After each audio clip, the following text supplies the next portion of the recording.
Majority Leader. Thank you, Honorable Speaker. But allow me, Honorable Speaker, as I congratulate the Honorable Babu for the good performance, to also correct him that what he was describing is called bottom-up economic model, not trickle-down. I know he may have a problem with bottom-up, and I also want to encourage the Honorable Babu that indeed now is when you are doing what you ought to be doing, speaking to issues economics, and not in any way, and we should not allow any leader in this country in any way to sabotage that economic recovery trajectory that we have begun this year. And therefore, I encourage the Honorable Babu Owino to join the rest of the country as eloquently as he has submitted on the bottom-up economic model, to eloquently do the same out there, not just in the House. Also, as you speak in rallies, let us speak towards economic recovery. Honorable Speaker, I also rise to support this motion and indeed take this opportunity to thank the Budget and Appropriations Committee and by extension the Debt Committee for the splendid job that they have done over a very short time. Honorable Speaker, these supplementary estimates come at a very good time for the country and for us as members of Parliament, because we were elected into this Assembly, Honorable Speaker, as the 13th Parliament, to resolve issues that are of concern to the Kenyan people. And there is no greater issue of concern to the people of this country today, and indeed globally, the world over, other than the rising cost of living.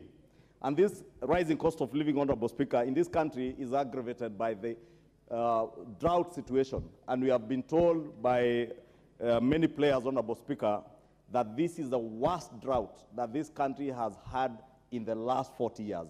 And therefore tells you that the challenges that are ahead of us, Honorable Speaker, are quite enormous.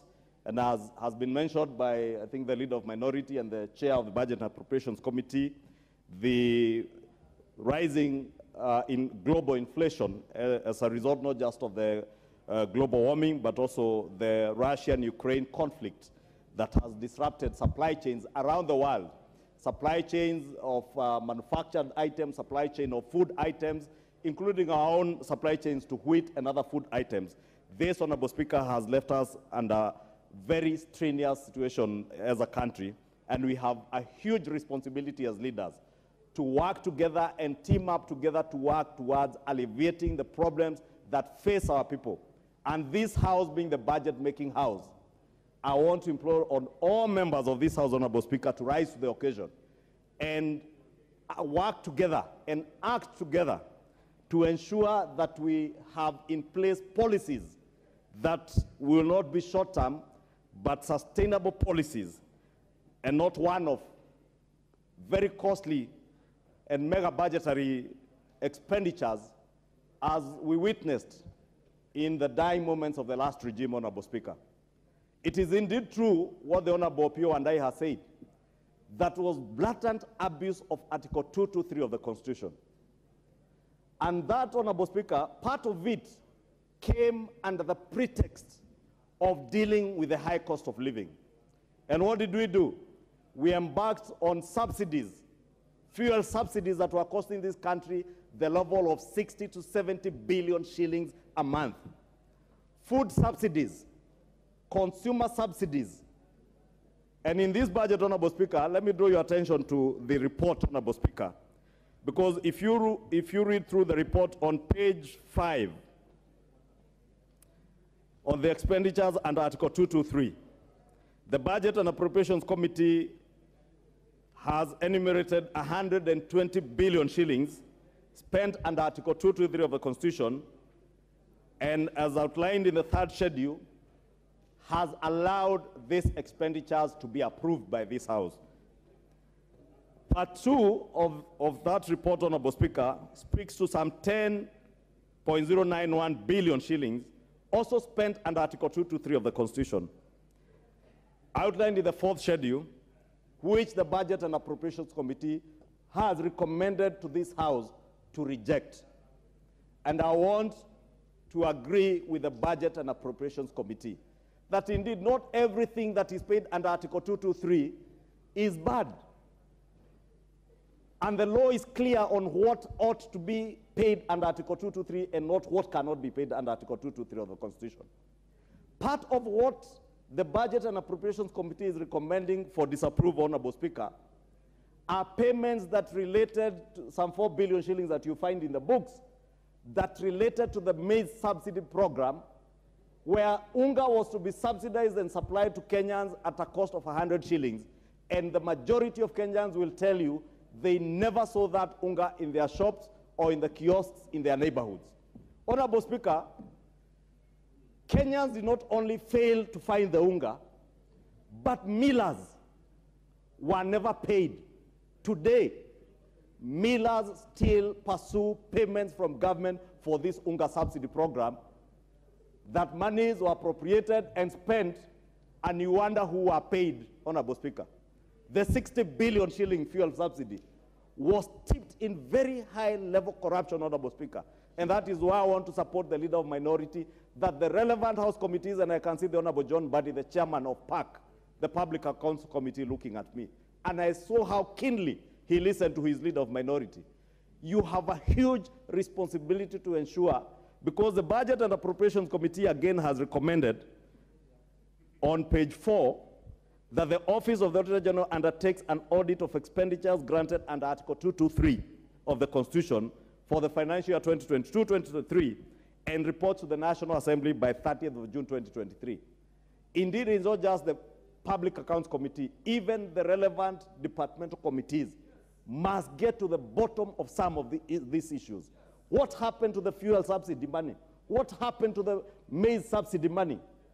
What happened to the payment that you have seen, 6.1 billion shillings? Honorable Speaker, if you can protect me from the Honorable KJ, he will have his say. And I want to continuously encourage the member for Dagoretti to desist from shouting, because this is a house of honor and decorum. I got the impression he was cheering you. There's a difference between cheering and shouting, Honorable Speaker. Honorable Speaker, I was speaking about the 6.1. I know he knows what I'm speaking about, because the payment to Helios on the apparent acquisition of the shareholding of Telkom Kenya, Honorable Speaker, the Honorable KJ here will tell you, as chair of the Committee on ICT, it is not clear up to now the legal status of the ownership of Telkom Kenya. Yet the government of Kenya spent a whopping 6.1 billion shillings to acquire shares in Telkom Kenya. I have no problem, Honorable Speaker, and I have indicated this afternoon to Honorable John Buddy, I will be appearing before his committee with evidence of how the 6.1 billion shillings paid out on account of acquisition of Telkom Kenya ended up in accounts in Malaysia, ended up getting back to accounts of individuals in this country, and ended up to accounts in the Cayman Islands, Honorable Speaker. Blatant looting of public resources on the verge of an election. What will shock the country today, Honorable Speaker, is that the payment was processed 2 days after the elections of the 8th of August. When the rest of the country were counting votes, there are people in the former regime who are counting billions, hitting their accounts here and in the Cayman Islands, Honorable Speaker. And these things must come to light, because the same characters today, Honorable Speaker, are the same people who pretend to be speaking about the high cost of living, yet yesterday you are looting this country dry, and today you are out there inciting Kenya. It is your blatant looting of our country that has driven our economy to where it is, and we must speak about these things without fear, without favor. We told them then, and we will continue to tell them even today, Honorable Speaker. Honorable Speaker, issues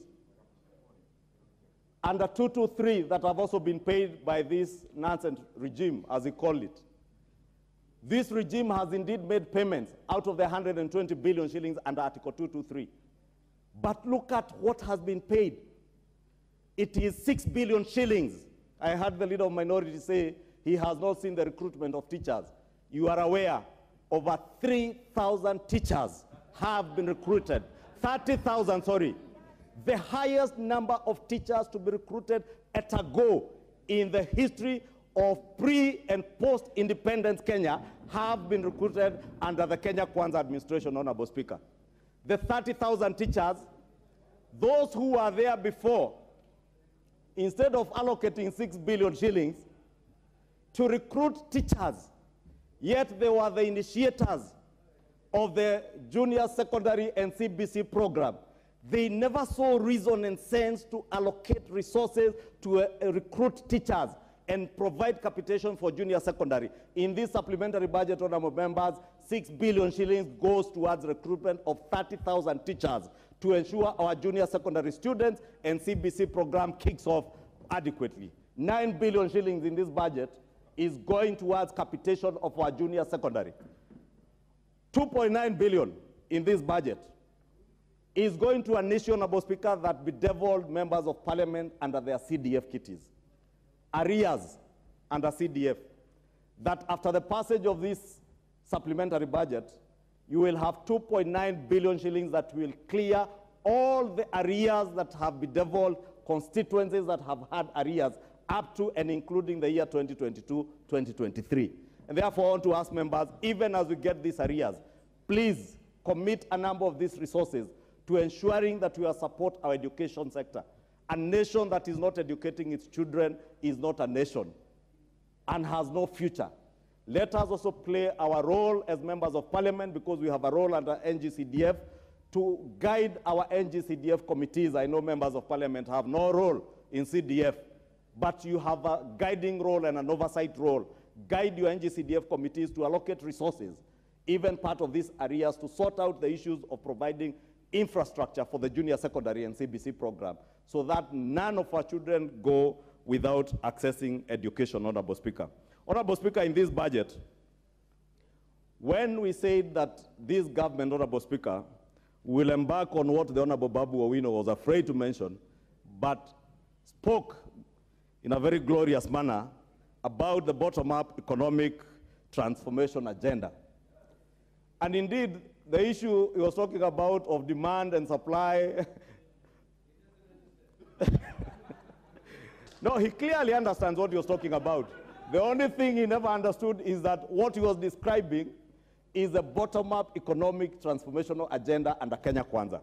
And under this bottom-up economic transformation agenda, Honorable Speaker, in this budget, you will remember His Excellency the President committed that where the Jubilee government faltered on some of the programs under the Big Four agenda, on the program of housing, we shall not falter. And it will not just be talk. And Honorable Speaker, when I was the chairman of the Budget and Appropriations Committee, progressively in every report I tabled in this House, I indicated that there were no resources that were being committed to the Big Four agenda. And we warned the Jubilee administration then, including our former president. In person, I remember telling him, every other budget that appears, there are no resources being committed to the Big Four agenda. This regime, I'm happy, is not just about talk, it's about action.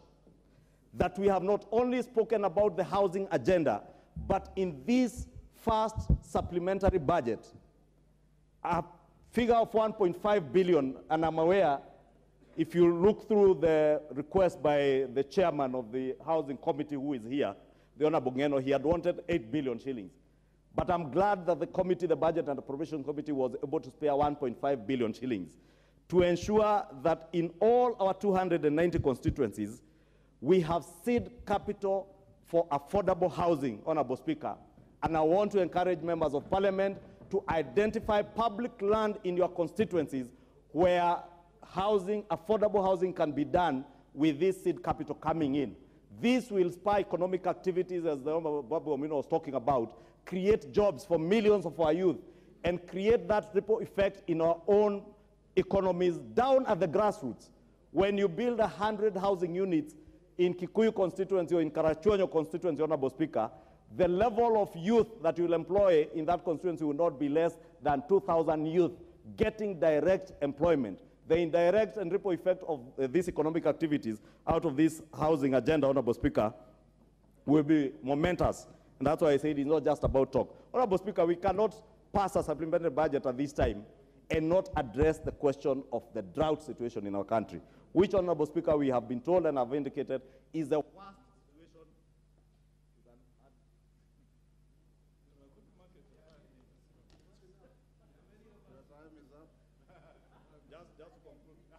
I'll give you 2 minutes to conclude. Thank you, Honorable Speaker. I was speaking about the drought situation, and if you go through the figures, Honorable Speaker, another 5 billion shillings is going towards drought mitigation programs in various ministries, Honorable Speaker.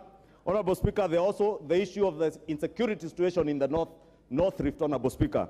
And you see a lot of money, at least a figure of 200 million towards police operations and security operations to restore peace and restore sanity in the North Rift and parts of Samburu, Honorable Speaker, where there are issues. There are also the issue of critical road interventions in constituencies that is there, and another 1.3 billion shillings that is going towards construction of sheds at EPZA as an economic niche for the hustler economy, Honorable Speaker, to ensure that we create job opportunities. Honorable Speaker, let me not belabor so many things in terms of the actual figures that have been provided for under this supplementary, but say, Honorable Speaker, that the Article 223 payments, as I indicated, when the time comes, all this evidence shall be adduced before the relevant committees. And I want to challenge the Honorable John Buddy, the chairpersons of public investments committees, to get to the bottom of all these Article 223 payments. Because, as I said last week, if you don't, nothing will stop the current government from perpetuating the same habit of abuse of Article 223 and blatant loot of public resources on the verge of every election. Honorable Speaker, with those very many remarks, I beg to support and ask the House to support this supplementary budget report and the appropriations bill. And also just to mention, Honorable Speaker, that this is just the first stage for the benefit of those of us who are new in the House. This process will be completed with the passage of the appropriations bill as at when we pass this report. And therefore seek your indulgence and your patience to the conclusion of this debate, and even hopefully tomorrow or the day after to handle the appropriations bill to allow these resources now that have been committed to go to the MDAs for spending, and for that spending to spur the economic activities that we envision for this country. With those many remarks, thank you, Honorable Speaker. The Honorable Milemba Omboko. Thank you, Honorable Speaker. I came very early because of this, but I have reason to speak after great economists have spoken, including Babu Owino, who was